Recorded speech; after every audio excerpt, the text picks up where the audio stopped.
Welcome to DataScriptIQ.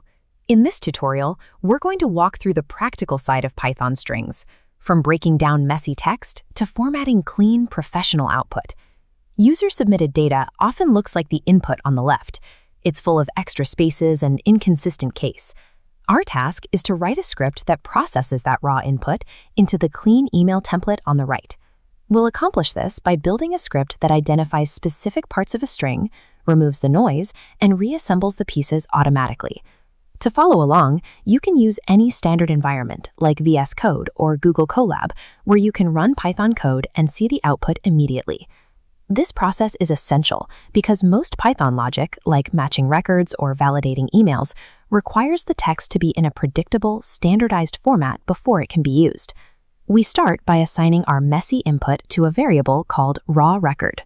This single line contains the name, course, and email address, all lumped together. If you look at the structure, you'll see commas separating each piece of information. In Python, we can use those commas as delimiters to break this string apart. To do this, we use the split method. By passing a comma into the parentheses, we tell Python exactly where to make cuts. When the code runs, Python identifies every comma and divides the string into separate individual sections. Instead of one long string, we now have a list where each piece of data is its own distinct item. To pull these items back out, we use their numerical position in the list, which is known as an index. Just remember that Python starts counting from 0, not 1. So the first item in our list is accessed using index 0. We can now assign these positions to new variables, one for the name, one for the course, and one for the email. If we print these variables now, we can see that each piece of data is isolated and ready for the next step. Separating the raw text into distinct variables is the first step toward cleaning each piece of data individually.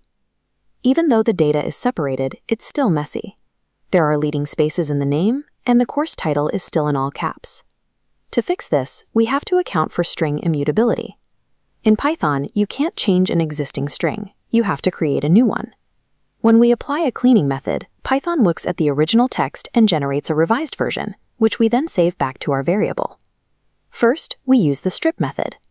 This specifically removes any empty space at the very beginning or the very end of the string. Keep in mind that strip only targets the outer edges.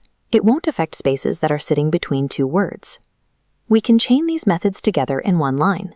We'll follow strip with .title for the name and .lower for the email to ensure consistent capitalization. Now that the variables are clean, we need to assemble them into our final message. We'll use an F string for this. Placing an F before our opening quote, we can insert our variables directly into the text using curly brackets. If you leave out that F prefix, Python won't recognize the brackets, and it will print the variable names literally instead of the data they contain. Using F strings and method chaining allows you to transform raw, inconsistent input into a predictable and formatted output. When we run the script, Python processes all of those cleaning and assembly steps in a fraction of a second. Looking at the console, the output is now a clean, professional sentence that's ready to be used in an email or a report. We used splitting to isolate data, cleaning methods to standardize it, and F strings to format the result. If this walkthrough helped you understand Python strings better, please like the video and subscribe to DataScriptIQ for more practical coding tutorials. These operations are the basics of data preparation. Once you can clean a single record like this, you can apply these same techniques to larger datasets and automated workflows.